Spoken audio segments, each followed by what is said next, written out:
गोविंद की भक्ति करो तो खुल के करो महाराज। भगवान की भक्ति, भगवान के भजन गाना है तो खुल के गाना है। इसलिए याद रखो, नाम तुम्हारा तारनहारा, जाने कब दर्शन होगा। जिसकी रचना इतनी सुंदर, वो कितना सुंदर। किसी पक्षी को देखना, किसी चिड़िया को देखना, रंग बिरंग कितनी सुंदर बनाया है, कितनी सुंदर।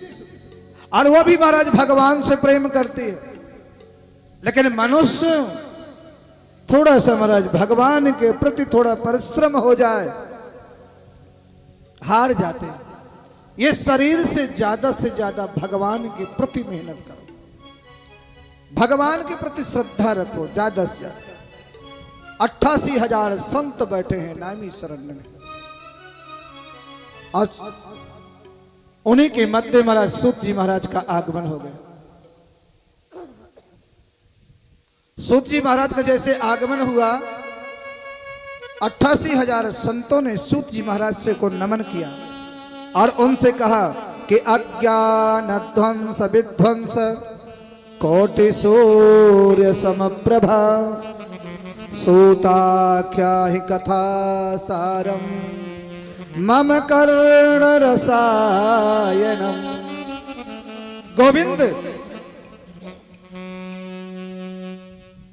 सौनक जी महाराज बोले कि हमें कोई ऐसी कथा सुनाइए। आप वेदों के जानकार हैं, पुराणों के जानकार हैं, आप संपूर्ण जानकार हैं, कोई ऐसी कथा सुनाइए, कथा सुने हम और दुख दूर हो जाए संसार का। संतों ने प्रश्न किया, ऐसी कोई कथा सुनाई महाराज। क्योंकि महाराज इस कलयुग में बचने के लिए एक सहारा है तो भगवान की कथा है। याद रखना, सन 2027 तक, पिछले बार भी मैंने आपको घोषणा किया था श्री महापुराण कथा, 27 साल तक हमारे देश पे, मनुष्य पे, प्रजा पे बहुत संकट है, बहुत संकट है महाराज। हारी क्या, बीमारी क्या, शत्रु क्या, सब कुछ बलवान होंगे महाराज। हर चीज बलवान होगी तुम्हारे ऊपर, हम सब के ऊपर। इसलिए मैं निवेदन करूंगा कि भगवान से प्रेम करो, भगवान की पूजा करो। इस युग में महाराज 27 तक इतना नरसंहार, इतनी बड़ी बड़ी आपदाएं, लेकिन महाराज वो सुरक्षित रहेगा जो भगवान के सटीक रहेगा, भगवान के नजदीक रहेगा। दो पाटन के बीच में, दोनों पाटन दिया कबीरा रोए।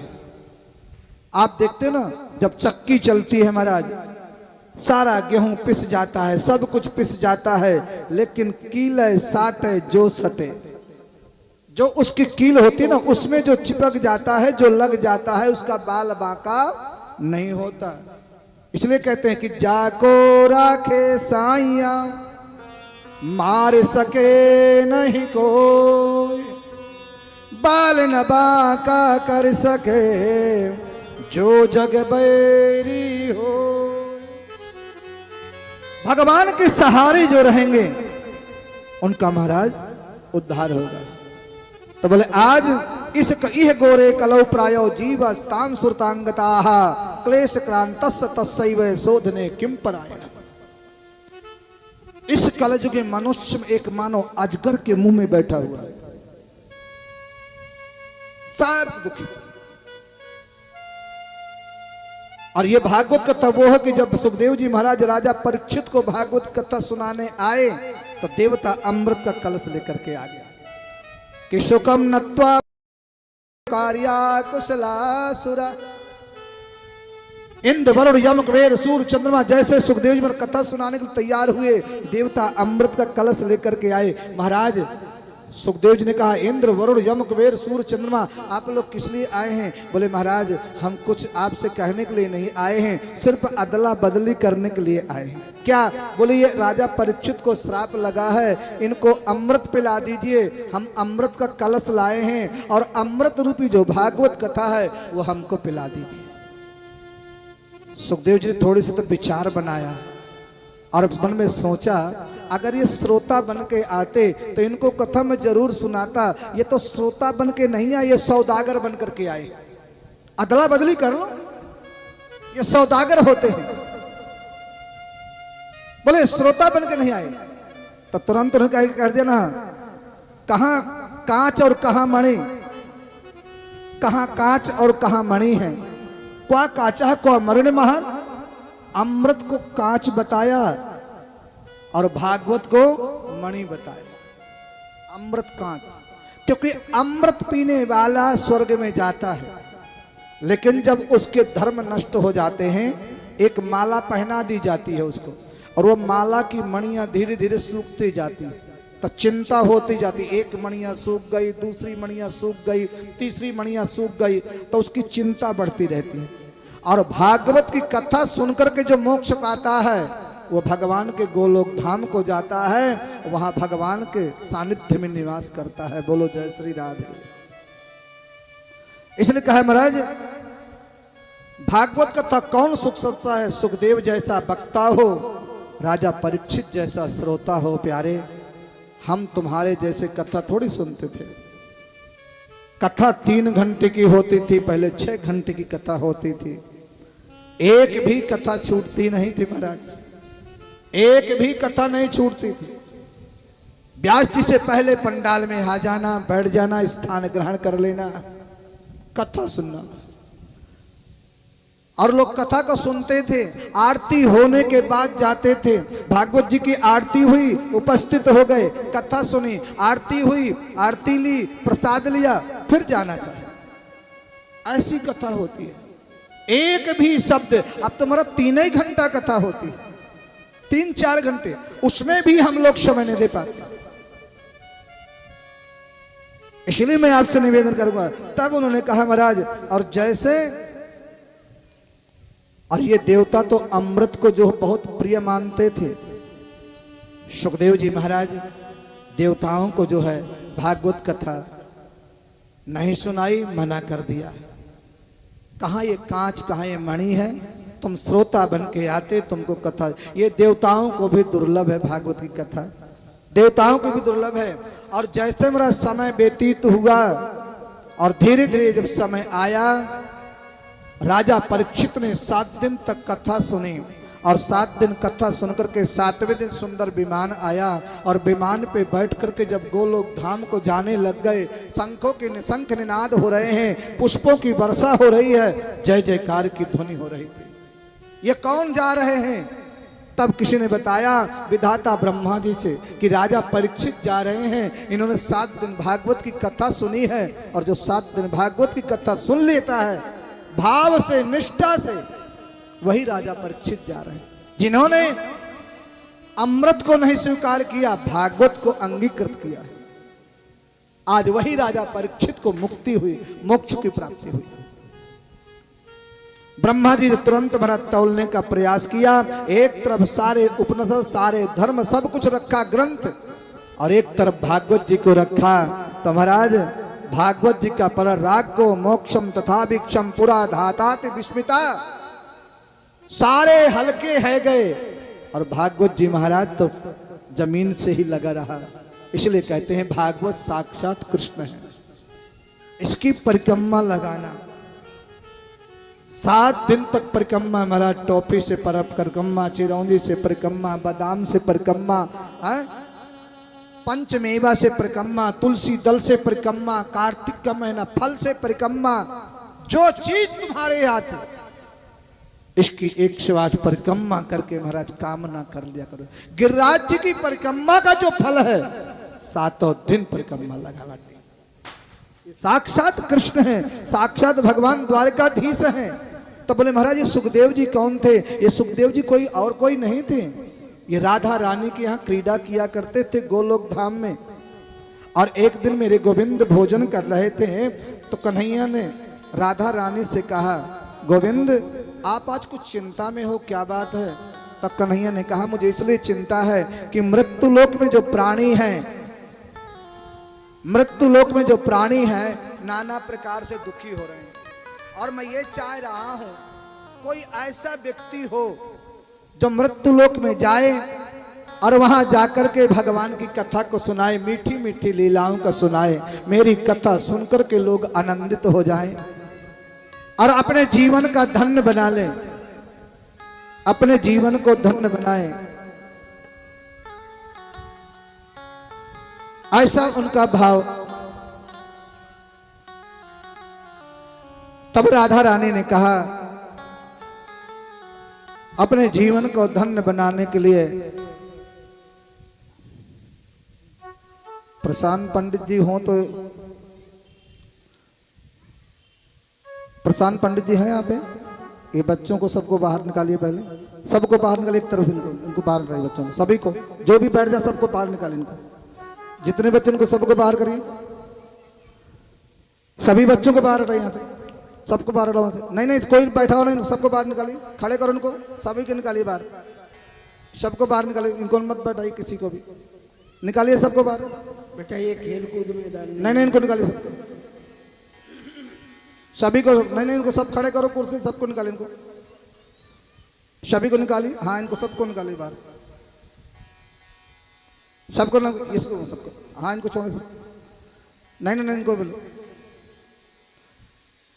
इनको सबको बाहर बाहर के लिए चलिए, सबको निकालिए बाहर। जो खड़ा दिख जाए बच्चा उसको तुरंत बाहर निकाल दीजिए।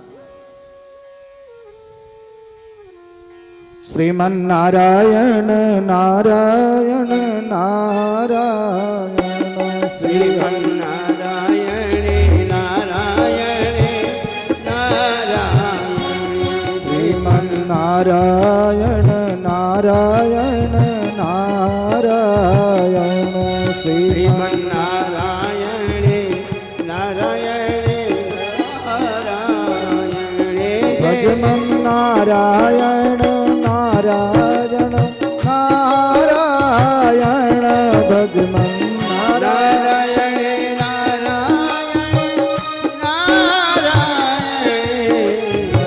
नारायण,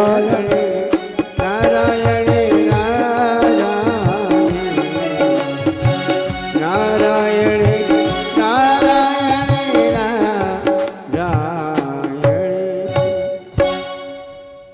राधा रानी से आज प्रार्थना किया, भगवान से प्रार्थना किया, पंडित जी आपकी जिम्मेदारी, कोई बच्चा अंदर नहीं आ पाया, ये नहीं कि वहां निकल गए यहां निकले, कथा में बहुत डिस्टर्ब हो रहा है।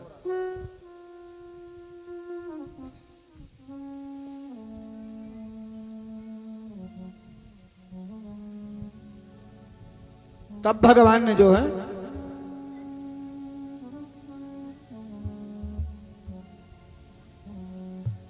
सारे संतों ने और महात्माओं ने जो है राधा रानी से कहा, राधा रानी ने अपने जो सुख पक्षी हैं उनको आदेश किया, सुखदेव तुम मृत्यु लोक में जाओ और वहां जाकर के अपनी वाणी से मीठी मीठी कथा सुना करके लोगों को कृतार्थ करो, लोगों को कृतार्थ करो। बेटा आराम से बैठ जाओ।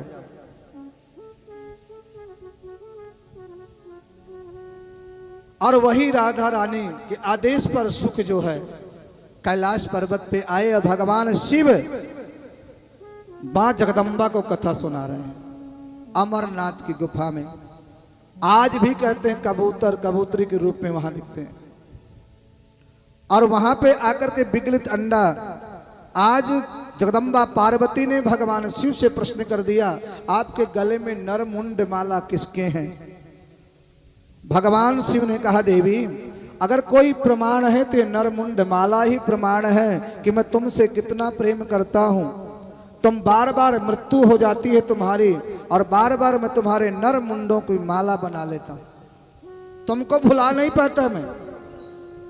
जगदम्बा पार्वती ने कहा, देवी भगवान शिव कहते हैं, माता पार्वती कहने लगी, प्रभु आपने ऐसी कौन सी बूटी खा रखी है, कौन सा अमृत पान कर रखा है जो आप मरते नहीं हो और हमें बार बार मरना पड़ता है? अमर कथा का पान किया है देवी। जगदम्बा कहती है, मुझे भी वो अमर कथा सुनाइए और मुझे वो कथा सुना दीजिए ताकि मैं भी नित्य शुद्ध होकर के आपकी सेवा करूं। भगवान भोलेनाथ कहते हैं कि ये कथा एकांत में होती है, ये कथा एकाग्र में सुननी चाहिए। इस कथा में 3 घंटे जो कथा चलती है, कोई वार्ता नहीं होना चाहिए, वक्ता डिस्टर्ब नहीं होना चाहिए। कथा की धार टूट जाती है महाराज, जो धारा है भागवत की, जो धारा है वो टूट जाती है। इसलिए कथा में एकाग्र होकर के सुनना चाहिए। न तुम सुन रहे हो, न तुम सुनने दे रहे हो, अगर वार्ता कर अपराध ले रहे हो, अपराध ले रहे हो। देवी कहती हाँ हाँ एकांत में देखो, इतने ये नितांत जंगल में कोई है तो नहीं। पार्वती बड़ा उनको उल्लास हो रहा था, जल्दी जल्दी देख, हाँ हाँ प्रभु कोई नहीं है भोलेनाथ। और भगवान शिव एकाग्र होकर के बैठे, देवी पार्वती को कथा सुनाने बैठी और वो ओम ओम का उच्चारण कर रहे हैं। भोलेनाथ ने कथा सुनाया, कथा सुनते सुनते सुनते, और जैसे ही महाराज 7वें दिन की कथा चल रही थी और वो एक विगलित अंडा वहां पे था, पार्वती जी ओम ओम ओम उच्चारण कर रही हैं और वो विगलित अंडा जो है एकदम महाराज शाश्वत होकर के कथा सुनने लग गया। उद्धव जी ने आकर के भगवान को प्रणाम किया और कहा महाराज जब आप इस धरा को छोड़कर के गोलोक धाम को चले जाओगे, आपका दर्शन कैसे होगा। मेरे गोविंद ने उद्धव से कहा, उद्धव ना मैं कहीं जाता हूं ना मैं कहीं आता हूं, अगर मैं दिख जाता हूं तो लोग कहते हैं भगवान आ गए। कहाँ रहते हो आप? बोले नाम बसामि वैकुंठे योगी नाम हृदये न चा मद भक्ता यत्र गायम ते तत्र तिष्ठामि नारदः। जहां मेरा भक्त कीर्तन करते हैं, जहां मेरी कथा होती है, वो वृंदावन धाम होता है, वो अयोध्या बन जाता है, वो हरिद्वार बन जाता है, वो काशी नैमी शरण्य बन जाता है, जहां भगवान की कथा होती है, जहां गोविंद की कथा होती है। इसलिए संत के रूप में, भक्त के रूप में, ब्राह्मण के रूप में, श्रोता के रूप में भगवान कहते मैं वहां विराजमान रहता हूं। और पार्वती सो रही हैं, बीच में नींद आ गई, तोता बोल रहा है, बड़े सुंदर स्वर में तोता जवाब दे रहा है। और जैसे जयकारा हुआ, आरती हुई, जयकारा लगा, सो पार्वती की नींद खुली और पार्वती ने भगवान से कहा, भोलेनाथ से, प्रभु उद्धव ने आप आकर के प्रणाम किया, प्रश्न किया, ये कथा तो मैंने सुनी, लेकिन भगवान ने जवाब क्या दिया ये मैंने नहीं सुना। तब भगवान भोलेनाथ ने कहा, देवी मैंने तो जो संपूर्ण कथा हो गई, आरती की तैयारी हो गई है, आज की कथा का विश्राम हो रहा है, मैंने नहीं सुना। भगवान भोलेनाथ ने देखा तो सुख पक्षी, छोटा सा सुख पक्षी बड़े आनंद से भगवान की कथा सुन रहा है, भाव में आकर के गोविंद की कथा सुन रहा है, एकाग्र होकर के। भगवान ने त्रिशूल लेके मारने के लिए दौड़े और वही सुख पक्षी महाराज वहां से उड़ना प्रारंभ कर दिया और वो तोता उड़ता उड़ता बद्रीनाथ धाम में पहुंचा। और बद्रीनाथ धाम में व्यास जी की जो पत्नी है बेटिका देवी, उन्होंने सूर्य भगवान को अर्घ दे रही थी और अर्घ देते हुए भगवान सूर्य को प्रणाम किया, जोर से जमुआई आ गई तो मुंह के माध्यम से होकर के गर्भ में चले गए। अब इसका कोई विश्वास नहीं करेगा कि एक तोते को, एक तोता, एक पक्षी मुख में होकर के गर्भ में चला गया। और भोलेनाथ पहुंचे मारने के लिए, तुम्हारी कुटिया में चोर आया है। कैसा चोर महाराज? बोले मेरी अमर कथा की चोरी किया है। अमर कथा? बोले हाँ। अरे जब अमर नाम ही है तो महाराज वो कथा, अमर भागवत कथा सुन लिया तो अमर हो गया। अरे बोले छुप करके सुनी है। व्यास जी ने सुंदर भगवान का पूजन किया, भोलेनाथ का पूजन किया, तिलक किया, माला पहनाया और बोले बाबा आप वास्तव में जैसा आपका नाम है वैसा आपका काम है। आपका नाम आशुतोष है, शीघ्र प्रसन्न हो जाने वाले। भोलेनाथ पे जल चढ़ा दो प्रसन्न हो जाएं, दूध चढ़ा दो प्रसन्न हो जाएं, और सबसे ज्यादा यदि बाबा प्रसन्न होते हैं तो गंगा जल से प्रसन्न होते हैं। बोलो हारे हारे, गंगा जल से बाबा प्रसन्न हो जाते हैं।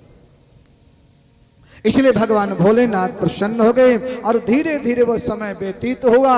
12 वर्ष तक वही सुखदेव जी गर्भ में रहे और जैसे जन्म लिया तो महाराज सीधा जंगल की ओर जाने लगे।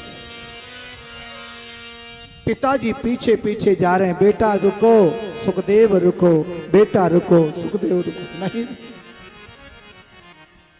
विवाह कर लो फिर चले जाना, बड़े हो जाओ फिर चले जाना, यज्ञोपवीत हो जाए फिर चले जाना। नहीं रुके। नितांत जंगल में एक पिता उम्र 70 वर्ष की, एक बेटा हुआ हो, वो बेटा भी बिना कोई संस्कार किए जन्म लिया, सीधा जंगल किया। क्यों? कि उन्होंने अमर कथा का सुन रखा था कि सत्य क्या है और असत्य क्या है। सत्य भगवान का नाम सत्य है। सत्यव्रतम सत्यव्रतम सत्यप्रवृत्ति सत्यम सत्यस्य नेत्रम नेतम च सत्य। सत्य ही भगवान का काम है। सत्यव्रतम भगवान का कहना सत्य है, आना सत्य है, जन्म सत्य है, भगवान की कथा सत्य है, भगवान का पूजा सत्य है और सब असत्य है प्यारे।